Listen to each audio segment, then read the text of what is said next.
Estamos de volta para o terceiro bloco do programa Espiritismo Sem Mistério, estudando o Livro dos Espíritos. E vocês que estão aí nos acompanhando direto de casa, seja pelo seu tablet, pelo seu computador, pelo celular ou pela antena parabólica, você pode interagir aqui conosco. Mande a sua mensagem para o e-mail do programa, que é o esm@tvmundomaior.com.br, e responda a pergunta que nós fizemos no começo. Para você, qual é o ponto mais importante da doutrina espírita? Não vou fazer essa pergunta para você agora, André, mas a gente se prepara para o quarto bloco, a gente também trazer alguma consideração nossa. Ótimo. Mas já tivemos algumas respostas aqui pelo Facebook da TV, mesmo. Bastante participação. A Rosirene Costa mandou o seguinte: para mim, é o esclarecimento de que todos somos responsáveis por nossas escolhas e pelas consequências destas. Muito legal, obrigado, Rosirene. O Jefferson Souza mandou o seguinte: o ponto fundamental para mim é o esclarecimento que a doutrina nos traz, nos levando à reflexão e meditação de nossas condutas, nos convidando ao melhoramento moral e à evolução do espírito. Bacana, participações muito interessantes. Teve também a Maria Tereza Petegrosso Leite, que mandou o seguinte: para mim, o mais importante, que nos leva a progredir e a reforma íntima. E por fim, o Walter Domingos Gonçalves Silva. Ele respondeu o seguinte: penso que o ponto em que ela é esclarecedora no que diz respeito à vida, que é eterna, e à morte, que é transitória. Bacana, muito obrigado a todos vocês que mandaram as mensagens e continuem entrando em contato. É lindo ver que a doutrina espírita é uma coisa viva, não é? Exatamente. É uma coisa que as pessoas assimilam segundo as suas próprias necessidades, suas buscas. E isso é algo que dá uma vitalidade muito grande, é uma doutrina que alguns podem pensar, mas já tem 159 anos. Ora, nossa, há tanta coisa a descobrir, não é? E se a gente trocar uma palavrinha nessa frase, ainda tem 150 anos, ainda tem milhares de anos para ser trilhada. Isso mesmo, Júlio, isso aí, bem lembrado. E dando continuidade então, André. Olha aqui, ó, vocês estão vendo na tela aqui, do nosso monitor, na nossa TV, e vai ver aí na sua, já o item seguinte, o item 7º. A doutrina espírita e a ciência, ela é abordada por Kardec numa reflexão a respeito do porquê que os cientistas naquela época não acreditavam ou não tinham uma visão que pudesse atestar a veracidade da doutrina espírita. E você vai encontrar no item 7º algumas reflexões que Kardec faz e que são extremamente lógicas. Vejam só o primeiro pensamento. Está ali. Basta você pegar a introdução e ler. Olha lá. É soberanamente ilógico pensar que um homem deve ser um grande psicólogo porque é um grande matemático ou um grande anatomista. Não é lógico. Só porque ele é um excelente matemático, um excelente anatomista, um excelente aviador, um excelente químico, que ele seja um excelente psicólogo.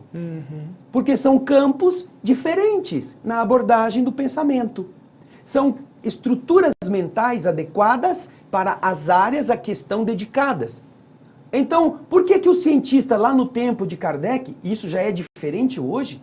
Porque hoje nós temos cientistas descobrindo a ação espiritual, cientistas fotografando espíritos, temos pessoas estudando com a tecnologia mais avançada uma dimensão que outrora não era possível chegar com os aparelhos. Mas no tempo de Kardec, a ciência ainda estava muito aquém do que hoje ela está. E é isso que ele está fazendo a gente pensar no que ele está explicando. Os cientistas da época não tinham meios para estudar o fenômeno dos espíritos por caminhos que fossem próprios do estudo dos espíritos. Eles ainda não tinham as ferramentas necessárias para isso. E a mente deles, Júlio, também não estava preparada para uma abordagem de outra maneira, além daquela que eles estavam acostumados. Vamos ver o segundo item. Olha só a diferença. A ciência estuda a matéria e as forças que lhe governam, ou que a governam. Esse é o objeto da ciência, é a matéria física, é o ambiente físico do mundo, aquilo que se pesa, aquilo que se mede, aquilo que se mensura. Agora, o que estuda o espiritismo? A mesma coisa? Obviamente que não. Veja só, o espiritismo estuda a alma e seu estado depois da morte. Veja aí o texto. O espiritismo estuda a alma e o seu estado depois da morte. Ou seja, o campo de abordagem da ciência é um, e o campo da abordagem da doutrina espírita é outro. E isso Kardec deixa bastante claro, nítido ao entendimento. De tal forma que no slide seguinte você vai ver uma coisa interessante. O Júlio vai colocar pra gente, dá uma olhadinha lá. Por que Kardec tem esta abordagem? Porque você vê uma balança, que é um objeto usado pela ciência que estuda os corpos físicos. A matéria mesmo, né? Colocada para pesar um espírito. Um ser que não tem matéria. Ou pelo menos, ao tempo de Kardec, não se cogitava de ser tratado com esta mesma ferramenta. Sim.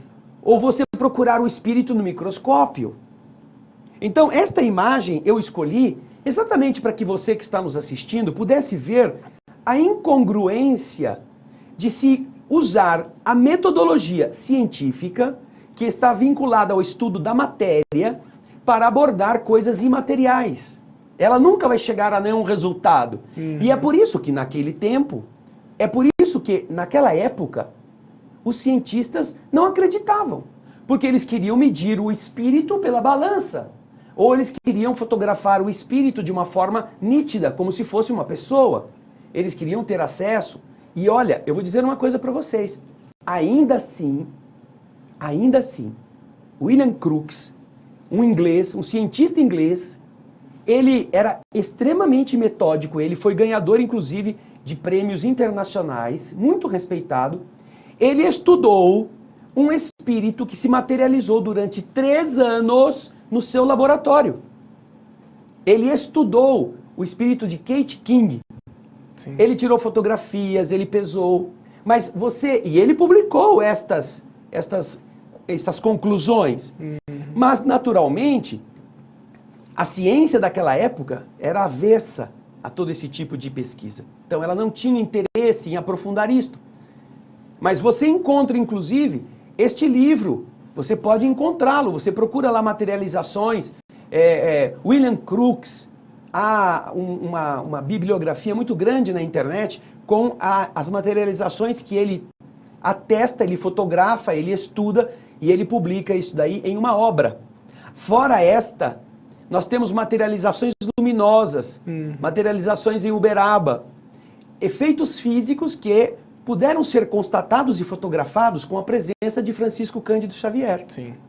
Só que tudo isto ainda era difícil para os cientistas, naquele período, terem a vontade de chegar a esta análise, porque eles eram ridicularizados por outros colegas. Você vai pesar fantasma? Você não tem coisa mais importante para fazer com a sua inteligência? Era quase um atestado de falta de senso, não é? Então, por isso que Kardec, neste item 7, está dizendo: a ciência estuda um fenômeno ligado à matéria. E o Espiritismo estuda a alma, aquilo que é imaterial e o que acontece com ela depois da morte. Por isso que, naquele período, os cientistas não poderiam chegar às mesmas conclusões que os estudiosos do espírito. Sem dúvida. E a gente poderia dizer, André, que esses fenômenos das materializações, esses estudos iniciais que foram feitos, eles serviram para chamar a atenção da ciência? Veja só, eles apareceram como um planejamento do mundo espiritual para despertar nas pessoas o desejo de saber, curiosidade, né? De ter a vontade de aprender ou pensar de uma forma metódica sobre as questões espirituais. Porque não é por causa da ciência que surgiu o Espiritismo. Sim, sem dúvida. O Espiritismo surgiu através de fatos da experiência comum das mesas girantes para convocar a mente científica a uma análise. Poderiam fazê-lo, qualquer cientista poderia estudar as mesas girantes, mas o único que foi Allan Kardec. E que, por causa disto, pôde trazer para todos nós um conjunto de informações que dão esperança, por exemplo, à mãe que perdeu o seu filho, que dão esperança àquele que está com uma doença e por que ele está doente, que dão esta calma para enfrentar os desafios. Se nós pensássemos que a doutrina espírita foi um esforço do mundo invisível somente para converter os cientistas, teria sido inútil. Exatamente.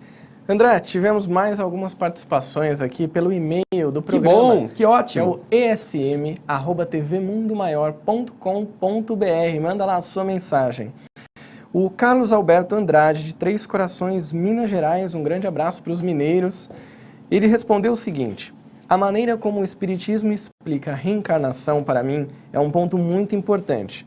É racional e, ao mesmo tempo, carregado de amor, de uma forma simples e que preenche nosso coração de esperança de que dias melhores virão. Uma boa tarde a todos. Obrigado, Carlos. Grande abraço. Obrigado, querido. E tivemos também a participação da Shirley Helena.